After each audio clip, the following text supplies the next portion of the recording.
कि जब एक इंसान को नजर लगती है तो बाइबल बताती है कि उसके लिए हमेशा 91 पढ़ा जाता है।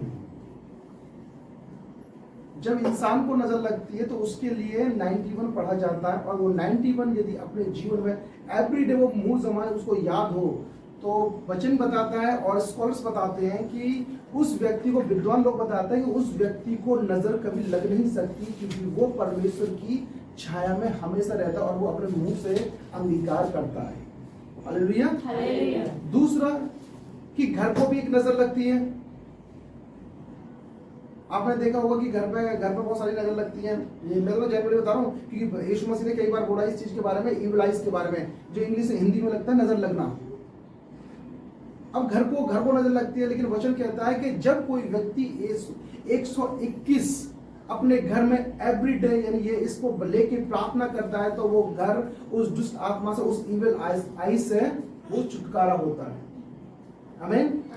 परमेश्वर का धन्यवाद दो कि परमेश्वर ने हमें वचन दिया। सोचो कि जब हमारी बेसिक चीजें कंप्लीट ना होने मतलब हो ही ना, तो हम उस चीज को कैसे पाएंगे जो परमेश्वर आपको देता है। रेवलेशन निकालेंगे, एक वर्ष निकालेंगे। एक तो 91 का पहला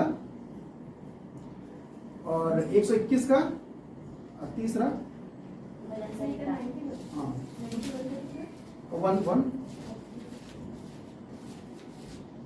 और 121 का हम निकालेंगे। यहाँ पर देखो दूसरा की 40 से यहाँ भी कुछ होगी, तीसरा नहीं चौथा है, देख रही मैं ना, तो एक पढ़ेंगे बस, भजन सही था। हाँ एक पढ़ दो बस। जो परम प्रधान के छाए हुए स्थान में बैठा रहे वह सर्वशक्तिमान की छाया में ठिकाना पाएगा। आमीन। अब 21 पढ़ना। 121। हाँ कौन सा? नाम देखो दूसरा की 40 से कुछ आगे चौथा है, तीसरा है। सुन इस्राएल का रक्षक। हाँ ना तो दिन को धूप से और न रात को चांदनी से तेरी कुछ हानि होगी। आमीन। ये 2 वर्ष इतनी मतलब क्या बोलते हैं, इतनी वो है, ये इतनी पावरफुल है। देखो वचन पूरे पावरफुल है यहाँ पर दिए गए हैं, लेकिन ये अगर तुम अच्छे से इसकी स्टडी करोगे, बाइबल बताती है यानी जो व्यक्ति परमेश्वर के अनुग्रह में रहता है, परमेश्वर की संगति करता है, परमेश्वर के साथ में चलता है, परमेश्वर को अपना आधार मान लेता है, तो भजन संहिता 91 कहती है उसके जीवन में असफलता कभी आती नहीं है। रुकावट आएगी लेकिन असफलता कभी नहीं आएगी। नजर कभी उस व्यक्ति पर लग नहीं सकती जो व्यक्ति परमेश्वर के साथ अड़ा और खड़ा है। आमीन।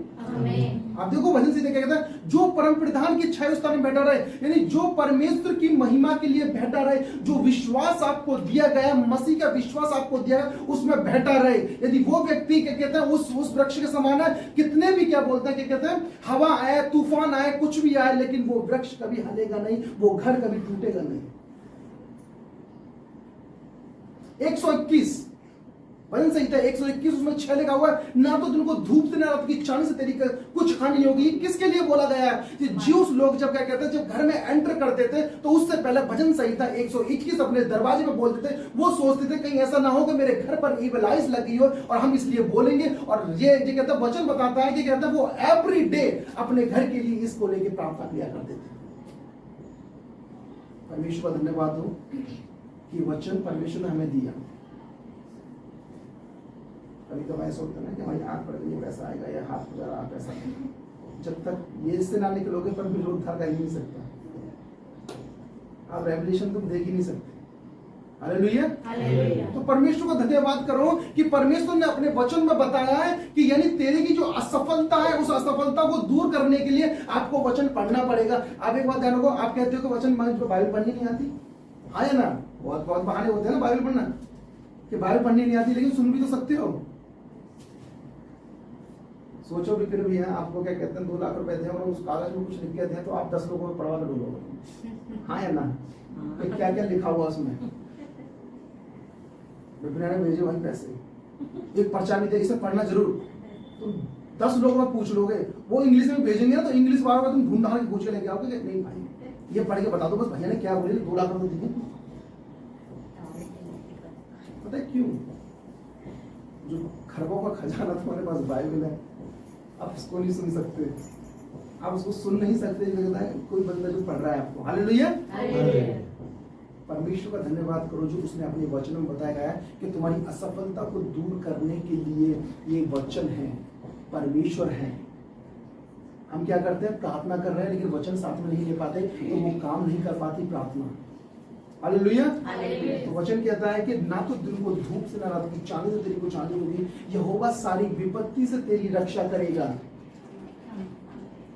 भजन संहिता 121 का 7वां कि ये कहता है यहोवा तुझे सारी विपत्ति से तेरी रक्षा करेगा और तेरे प्राण की रक्षा करेगा। यानी सारी विपत्ति से कैसे, तेरे घर की रक्षा करेगा, और जो घर में जो व्यक्ति है उसकी क्या कहता है, हर एक व्यक्ति के प्राण की रक्षा करेगा।